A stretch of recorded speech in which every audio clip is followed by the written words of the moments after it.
Hey everyone, I am still in the bed, but the difference is that I am in the bed again because I was able to, after my last video yesterday, I think I was able to get up and I walked around the whole unit.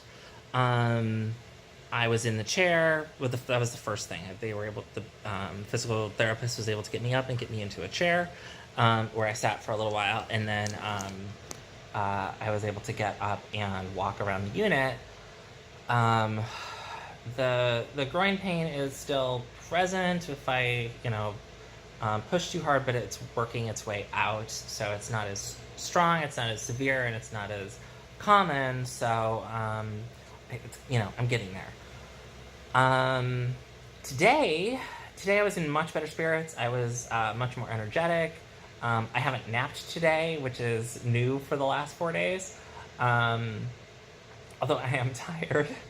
I was able to get up by myself, to show the doctors when they got here what was going on. I sat in the chair for a bit, and I got up and I walked around the unit.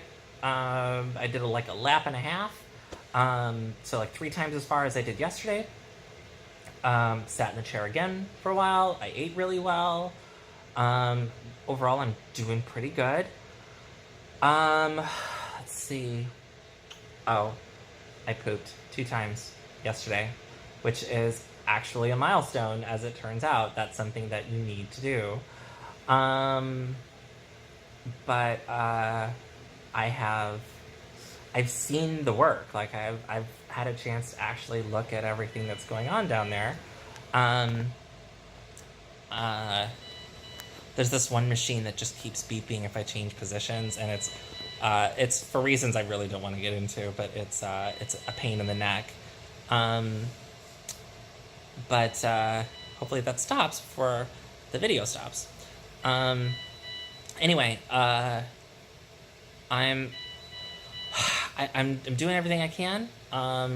Still pretty tired. It was way more exhausting for me to take just a little walk than I had expected it to be, and that's kind of frustrating. And I was probably way shorter with my friend who's here being my caregiver than she deserved. But I've gotten to the point where I'm well enough to feel like I should be able to do things, but I'm not well enough to actually be able to do things, and that is not a position I like being in. I'm not a very big fan of being somewhat vulnerable and reliant on others. It's weird. I'm sure you can't tell that about me, that I don't like being dependent.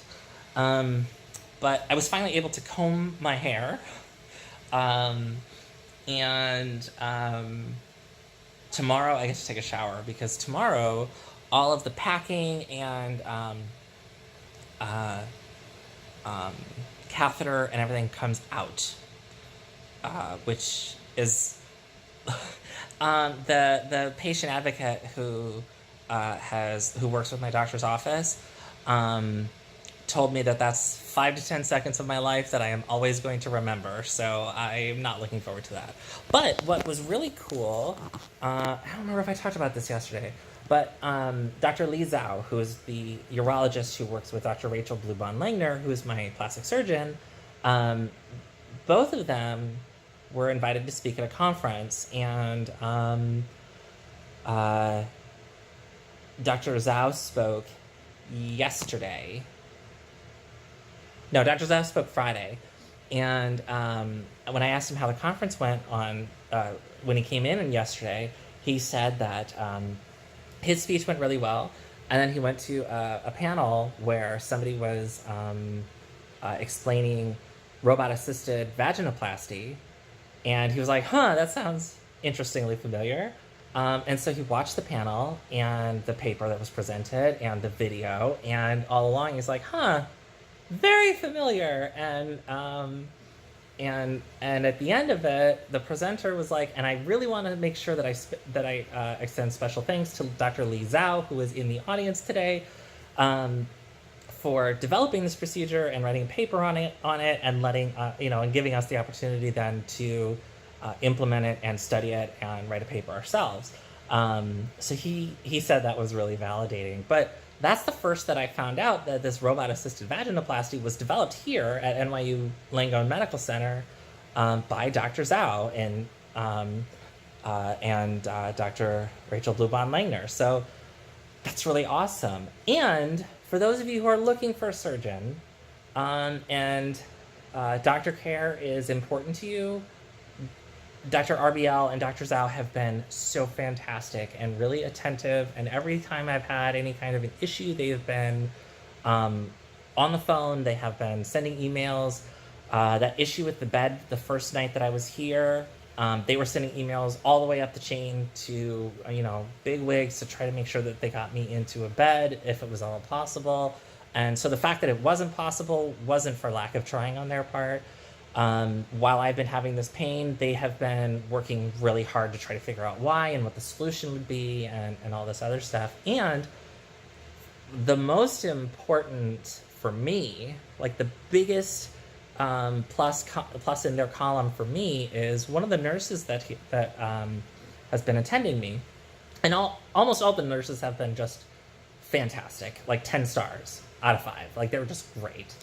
But one of the nurses that has been attending me overnight was talking about how much she loves Dr. Blubahn-Langner. And she's, Dr.